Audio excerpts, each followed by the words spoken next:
اعوذ باللہ من الشیطان الرجیم، پناہ مانگتا ہوں میں اللہ کی شیطان مردود سے۔ السلام علیکم ورحمۃ اللہ وبرکاتہ۔ الحمدللہ رب العالمین، والصلاة والسلام علی رسولہ الکریم وعلی آلہ وصحبہ اجمعین، اما بعد۔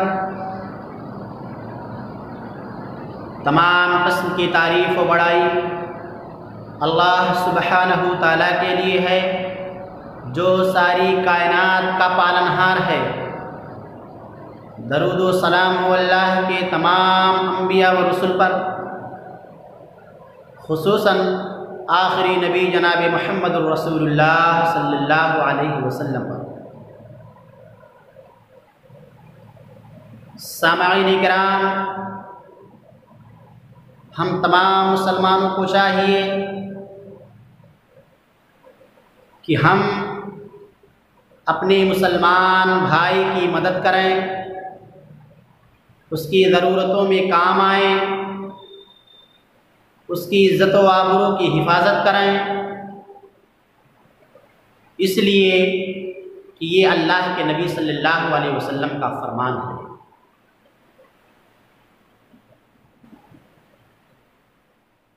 مسلمانوں، اگر ہم اللہ کے نبی صلی اللہ علیہ وسلم کی بات مانتے ہیں تو انشاءاللہ دنیا میں بھی عزت ہے اور مرنے کے بعد بھی عزت ملے گی،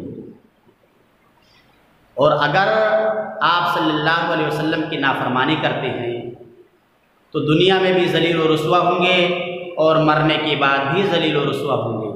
تو اگر ہم عزت چاہتے ہیں، ذلت و رسوائی سے بچنا چاہتے ہیں دنیا میں بھی اور آخرت میں بھی، تو ہمیں چاہیے کہ ہم نبی کریم صلی اللہ علیہ وسلم کی فرما برداری کریں۔ آئیے حدیث کی روشنی میں دیکھتے ہیں کہ اللہ کے نبی نے ایک مسلمان کی عزت و آبرو کی حفاظت کرنے کا حکم دیا ہے۔ حدیث عن ابی ہریرہ رضی اللہ عنہ عن رسول اللہ صلی اللہ علیہ وسلم قال: المؤمن مرآة المؤمن والمؤمن أخو المؤمن يكف عليه ضيعته ويحوطه من ورائه۔ سنن ابو داؤد کتاب الادب حدیث نمبر 4918، ادب المفرد للبخاری حدیث نمبر 240۔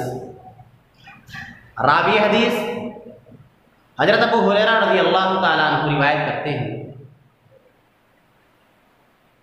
کہ رسول اللہ صلی اللہ علیہ وسلم نے فرمایا،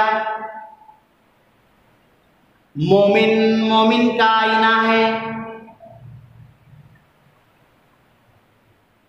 اور مومن مومن کا بھائی ہے، جو اس کے نقصان کو اس سے دور کرتا ہے اور اس کے غیر موجودگی میں اس کی عزت و آبرو کی حفاظت کرتا ہے۔ محترم حضرات، ذرا اس حدیث پر ہم غور کریں کہ اللہ کے نبی نے کیا فرمایا کہ مومن مومن کا آئینہ ہے۔ جس طرح ایک آدمی جب آئینے کے سامنے کھڑا ہوتا ہے تو اس کے چہرے کے عیب آئینہ بیان کرتا ہے کہ تیرے چہرے میں یہ عیب ہے، تیرے چہرے میں یہ چیز لگا ہوا ہے، اسے تو صاف کر لے۔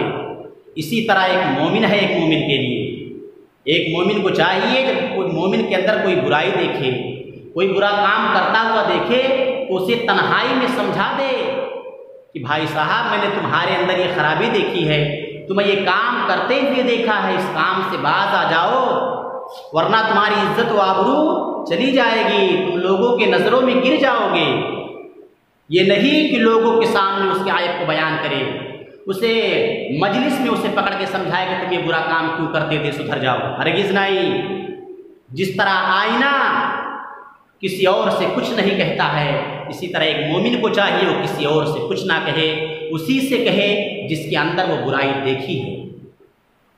پھر آپ نے کیا فرمایا اور مومن کا بھائی ہے جو اس سے نقصان کو دور کرتا ہے۔ اگر ایک مومن کے کاروبار میں کچھ نقصان ہوتا ہے تو ایک مومن کا حق ہے کہ اس نقصان کو اس سے دور کرے، اس کی مدد کرے۔